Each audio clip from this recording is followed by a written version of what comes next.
Good morning, dear students, and welcome back to our English text class. Today, we are going to take up a new lesson, that is section 4 of Unit 7, which is Everyone is Differently Able, and it is a poem.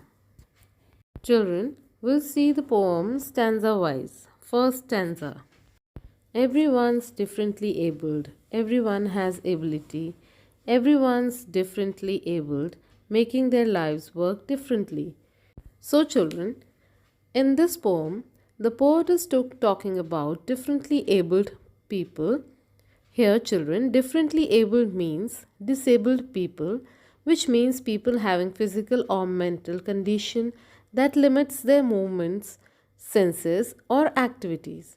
But, children, instead of calling them disabled, we will call them differently abled people because they do their work in a different manner or different way.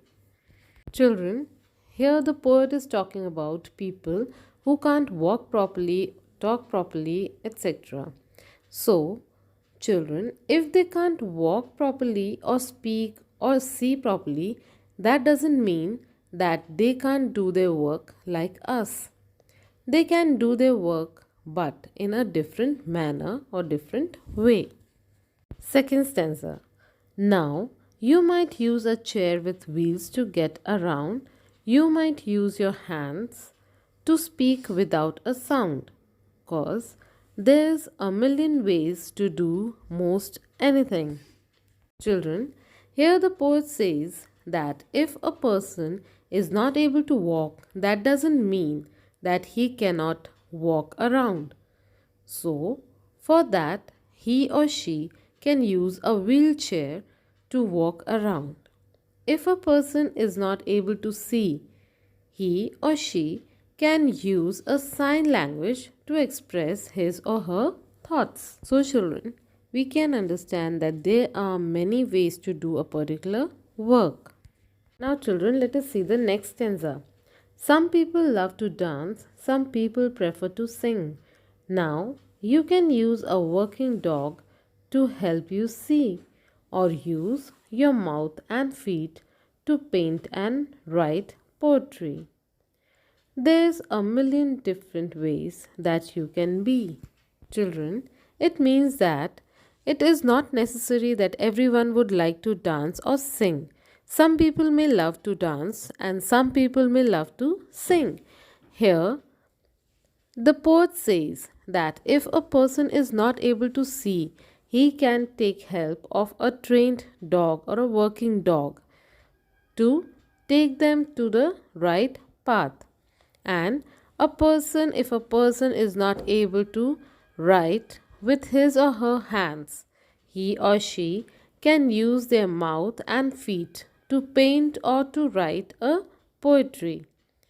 So, children, there are many different ways to do a particular work. Next stanza. It's true that all of us live interdependently. I will not be defined by my limitations, but rather by my possibilities.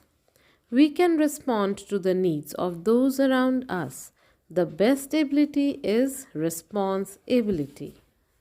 Children, it is true that we all are dependent on each other. So, a person who is physically disabled, he or she doesn't want to be known by his limitations or incapabilities. Rather, he or she want to be known by his or her capabilities, by the work he or she is doing in a different way, as they have their own qualities and we should not point out their weaknesses or disabilities, but we should encourage their abilities. So, children, if a person can respond to the needs of those around them, so that is the best ability, which is called response ability. So, the main thing is that they are working, but working in a different way, or can say they are responding to the surroundings. Children, hope you have understood the poem. Thank you. Have a nice day.